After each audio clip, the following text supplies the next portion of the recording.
Hello दोस्तों, नमस्कार। एक बार फिर से स्वागत है आप लोगों का हमारे इस यूट्यूब चैनल में। तो हम आपको बताते चले तो आज से हम लोग पूर्वावलोकन, घटना चक्र पूर्वावलोकन को स्टार्ट कर रहे हैं भारतीय इतिहास का। क्या भारतीय इतिहास से संबंधित जो एमसीक्यू होंगे घटना चक्र के, इसको हम लोग देखेंगे।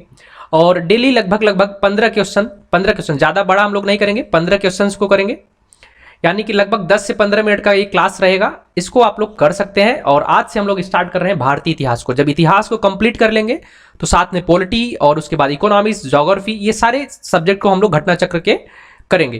तो चलिए हम लोग स्टार्ट करते हैं आज वाली क्लास को। पाषाण काल जो हमारा पहला टॉपिक है, पाषाण काल, इससे संबंधित क्वेश्चंस को करते हैं। लगभग 15 क्वेश्चन है हमारे पास। ये दिया है यहाँ पे ऑप्शन, रॉबर्ट ब्रूस फुट थे। ये क्या थे ये आपको बताना है कि रॉबर्ट ब्रूस फुट क्या थे, ये बताना है। तो आपको हम बताते चले तो इसका आंसर जो होगा ना, इसका आंसर जो होगा, ये देखिए, यूपी लोअर सब ऑर्डिनेट प्री में पूछा गया था, 2015 में पूछा गया था। इसका आंसर, सॉरी, ये ए यहाँ पे है, सी बी। इसका आंसर जो होगा ना वो ए और बी दोनों हो सकता है। भूगर्भ वैज्ञानिक हो, पुरातत्वविद भी हो सकता है। इसके अगर हम व्याख्यात्मक कुंजी को देखें तो इसमें देखिए उत्तर में ए और बी लिखा है। इनसाइक्लोपीडिया ब्रिटानिका के अनुसार रॉबर्ट ब्रूस फुट ब्रिटिश भूगर्भ वैज्ञानिक और पुरातत्वविद थे। जियोलॉजिकल सर्वे ऑफ इंडिया से संबंध रॉबर्ट ब्रूस फुट ने 1863 ईस्वी में भारत में पाषाणकालीन बस्तियों के अन्वेषण की शुरुआत की। अतः स्पष्ट है कि इस प्रश्न का उत्तर विकल्प ए और बी दोनों हो सकता है, दोनों हो सकता है, यहां पे दिया है। फिर बात करें दूसरे क्वेश्चन की, तो पूछा है कि कोपेनहेगन संग्रहालय की सामग्री से पाषाण, कांस्य और लौह युग का त्रियुग विभाजन किया था। थॉमसन ने, लुबाक ने, टेलर ने, चाइल्ड ने। तो इसका आंसर हो जाएगा थॉमसन। किसने किया था? तो थॉमसन ने किया था। और इसके व्याख्यात्मक कुंजी को देखें तो डेनमार्क के कोपेनहेगन संग्रहालय में 1818 ईस्वी में और 1820 में एक आयोग की रिपोर्ट के अनुसार सामग्री के आधार पर पाषाण, कांस्य और लौह युग का त्रियुगीय विभाजन क्रिश्चियन जर्गेनसन थॉमसन ने किया था। यद्यपि थॉमसन ने 1836 में इसी वर्गीकरण के अनुसार संग्रहालय की वस्तुओं का विवरण प्रकाशित किया था। नेक्स्ट क्वेश्चन की तरफ बढ़े तो पूछ रहा है कि उत्खनित प्रमाणों के अनुसार पशुपालन का प्रारंभ हुआ था निचले पूर्व पाषाण काल में, मध्य पूर्व पाषाण काल में, ऊपरी एवं पाषाण काल में और मध्य पाषाण काल में हुआ था। तो आपको बताते चले तो इसका आंसर हो जाएगा डी। क्या ऑप्शन डी इसका आंसर हो जाएगा? इसके अगर व्याख्यात्मक कुंजी को देखें तो मध्य पाषाण काल के अंतिम चरण में पशुपालन के साक्ष्य प्राप्त होने लगते हैं। ऐसे पशुपालन के साक्ष्य भारत में आदमगढ़, याद रखिए ये नाम जरूर याद लीजिएगा, आदमगढ़, नर्मदापुरम मध्य प्रदेश तथा बागोर, भीलवाड़ा राजस्थान से मिले हैं। अगर आपसे पूछे कि जो पशुपालन का प्राथमिक साक्ष्य कहां से मिला है तो आदमगढ़, नर्मदापुरम मध्य प्रदेश से ये मिला है। फिर अगर हम अगले क्वेश्चन की तरफ बढ़े तो ये पूछ रहा है मध्य पाषाणिक प्रसंग में पशुपालन के प्रमाण जहां मिले वह स्थान है। देखिए फिर से वही क्वेश्चन पूछ दिया है, तो इसका क्वेश्चन क्या हो जाएगा? चौथे का क्या हो जाएगा? तो इसका ऑप्शन हो जाएगा सी। देखिए यहां पे थोड़ा ऑप्शन जो है ऊपर नीचे हो चुका है, ए बी डी सी। तो इसका आंसर हो जाएगा आदमगढ़। क्या हो जाएगा इसका आंसर? तो आदमगढ़ हो जाएगा, यानी कि ऑप्शन सी इसका जो नीचे दिखा है ये हो जाएगा इसका। अगर इसके हम व्याख्यात्मक कुंजी को देखें तो इसके पीछे वाला कुंजी जो था, ये वाला चीज आप इसको देख सकते हैं, आदमगढ़। फिर अगर आप अगले क्वेश्चन की तरफ बढ़े तो निम्नलिखित में से किस स्थल से हड्डी के उपकरण प्राप्त हुए हैं? क्या किस स्थल से हड्डी के उपकरण प्राप्त हुए हैं, ये पूछा गया है यहां पे। तो इसका आंसर क्या हो जाएगा? देखिए ये यूपी पीसीएस मेंस 2010 में पूछा गया था। सभी क्वेश्चन जो है वो यूपी पीसीएस और एमपी पीसीएस, उत्तराखंड पीसीएस, ये पीसीएस के क्वेश्चन ही इसमें ज्यादा से ज्यादा पूछे गए। तो देखिए इसमें दो ऑप्शन हो सकता है, महदहा भी हो सकता है और सराय नाहर भी हो सकता है। अगर इसके हम व्याख्यात्मक कुंजी को देखें तो देखिए सी डी आंसर में लिखा है। तो मध्य पाषाणकालीन महदहा उत्तर प्रदेश के प्रतापगढ़ जिले में स्थित से बड़ी मात्रा में हड्डी एवं सींग निर्मित उपकरण प्राप्त हुए हैं। जी आर शर्मा महदहा में 3 क्षेत्रों का उल्लेख करते हैं जो झील क्षेत्र, बूचड़खाना, संकुचित क्षेत्र एवं कब्रिस्तान निवास क्षेत्र में बांटा था। बूचड़खाना संकुल क्षेत्र से ही हड्डी एवं सिंग निर्मित उपकरण एवं आभूषण बड़े पैमाने पर पाए गए हैं। सराय नाहर से भी अल्प मात्रा में हड्डी के उपकरण मिले हैं, यानी कि इसका आंसर जो होगा ना वो सी और डी, महदहा और सराय नाहर दोनों इसका आंसर हो सकता है। फिर अगले क्वेश्चन की तरफ बढ़े तो पूछा है कि हड्डी से निर्मित आभूषण भारत में मध्य पाषाण काल के संदर्भ में प्राप्त हुए हैं। तो इसका भी देखिए फिर से वही पूछ दिया है कि आभूषण भारत में मध्य पाषाण काल के संदर्भ में प्राप्त हुए हड्डी से, तो इसका भी आंसर जो हो जाएगा वो ए और बी, सराय नाहर और महदहा, इसका भी आंसर यही हो जाएगा। ए और बी दोनों आंसर हो सकता है इसका, अगर ऑप्शन में दिया है तो आप इसमें दोनों आंसर इसका यहाँ पे दिया है घटना चक्र में, ए और बी इसका दोनों आंसर दिया है इसका भी। फिर अगर अगले क्वेश्चन की तरफ बढ़े तो ये पूछ रहा है कि निम्नलिखित मध्य पाषाणिक स्थलों को भौगोलिक दृष्टि से पश्चिम से पूर्व के क्रम में व्यवस्थित करें। पश्चिम से पूर्व करना है, पश्चिम से, जैसे कि मान लीजिए ये पश्चिम से पूर्व करना है, इसको क्या है कि क्रम अनुसार इसको रखना है। तो पैसा, लिखैया, बिरभानपुर और महदहा, पैसा नहीं है ये पैसरा है, पैसरा, लिखैया, बिरभानपुर और महदहा। तो इसका आंसर क्या हो जाएगा?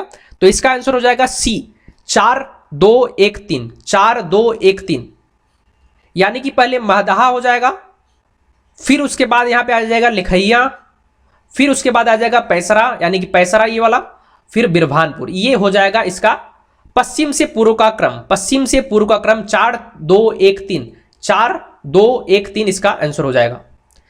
देखिए यहां पे लिखा है भौगोलिक दृष्टि से पश्चिम से पूर्व के क्रम में मध्य पाषाणिक स्थल में महदहा प्रतापगढ़ उत्तर प्रदेश, लेखैया मिर्जापुर उत्तर प्रदेश, पैसरा बिहार और बिरभानपुर पश्चिम बंगाल में स्थित है। देखिएगा यहां पे कितना अच्छा ये दिया है, यहां पे इसका व्याख्यात्मक उत्तर कुंजी, तो आप यहां से आपको चीजें क्लियर होती हुई चली जाएंगी।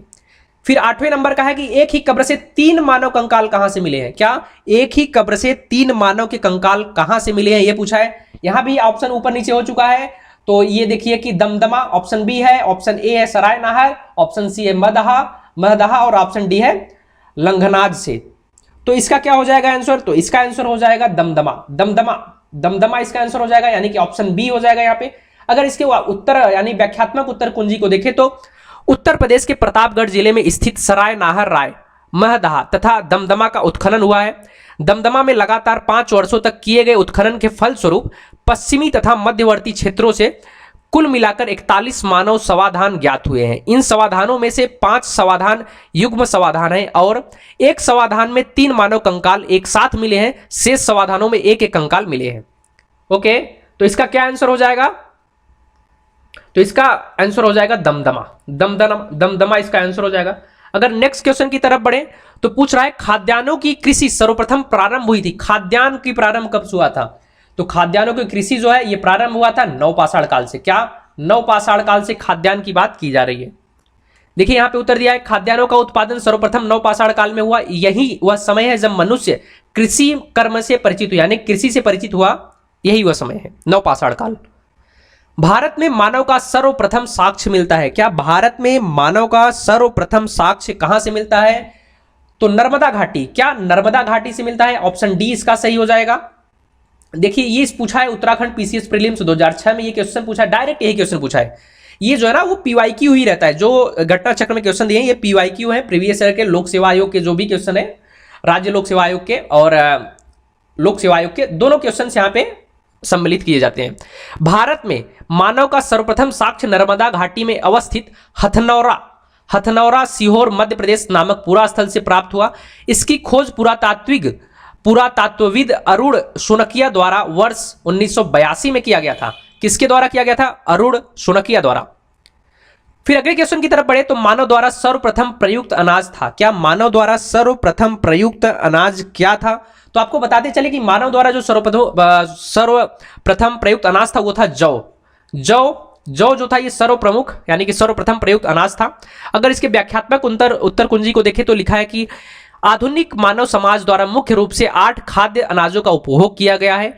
जौ, गेहूं, चावल, मक्का, बाजरा, सोरगम, राई एवं जई अनाजों के पौधे विभिन्न क्षेत्रों में जंगली घास के रूप में विद्यमान थे, जिन्हें बीजों के रूप में अलग अलग क्षेत्र में अलग अलग समय पर मानव ने उगाया। वैश्विक दृष्टि से देखा जाए तो सर्वप्रथम जौ यानी कि 8000 ईसा पूर्व के आसपास भूमध्य सागर एवं ईरान के मध्य स्थित पश्चिमी एशिया के देश में मानव द्वारा उगाया गया। बाद में लगभग इन्हीं क्षेत्रों में 8000 ईसा पूर्व के आसपास गेहूं भी उगाया जाने लगा था। ओके, तो ऑप्शन इसका सी हो जाएगा जौ। फिर 13वें नंबर का क्वेश्चन है कि भारतीय उपमहाद्वीप में कृषि के प्राचीनतम साक्ष्य प्राप्त हुए हैं। क्या भारतीय उपमहाद्वीप में कृषि के प्राचीनतम साक्ष्य कहां से प्राप्त हुए हैं, यह पूछा जा रहा है। तो इसका आंसर क्या हो जाएगा? लहुरा देव। क्या हो जाएगा इसका आंसर? लहुरा देव से। अगर इसके व्याख्यात्मक उत्तर कुंजी को देखें तो देखिए ये यूपी लोअर सबऑर्डिनेट प्री में पूछा गया था 2008 में। नवीनतम खोजों के आधार पर भारतीय उपमहाद्वीप में प्राचीनतम कृषि साक्ष्य वाला स्थल उत्तर प्रदेश के संत कबीर नगर जिले में स्थित लहुरा देव नामक स्थान से मिला है। यहां से 9000 ईसा पूर्व से 7000 ईसा पूर्व तक के चावल के साक्ष्य प्राप्त हुए हैं। उल्लेखनीय है कि इस नवीनतम खोज के पूर्व भारतीय उपमहाद्वीप प्राचीनतम कृषि साक्ष्य वाला स्थल मेहरगढ़ पाकिस्तान के बलूचिस्तान में स्थित, यहां से 7000 ईसा पूर्व के गेहूं के साक्ष्य मिले, जबकि प्राचीनतम चावल के साक्ष्य वाला स्थल कोल्डिहवा प्रयागराज जिले में बेलन नदी के तट पर स्थित, यहां से 6500 ईसा पूर्व के चावल की भूसी के साक्ष्य मिले हैं। माना जाता था उपयुक्त संदर्भों में अब यदि विकल्प में लहुरा देव दिया रहता है तो उपयुक्त विकल्प वही होगा, परंतु लहुरा देव के विकल्प में न होने की स्थिति में आप मेहरगढ़ लगाएंगे। अगर ऑप्शन में लहुरा देव नहीं दिया है तो आप वहां पे मेहरगढ़ लगा सकते हैं, बट अगर मेहरगढ़ और लहुरा देव दोनों दिया है तो वहां पे आप लगाएंगे लहुरा देव। 14वें नंबर के क्वेश्चन की तरफ बढ़े तो पूछ रहा है कि भारतीय उपमहाद्वीप में कृषि के प्राचीनतम साक्ष्य प्राप्त हुए।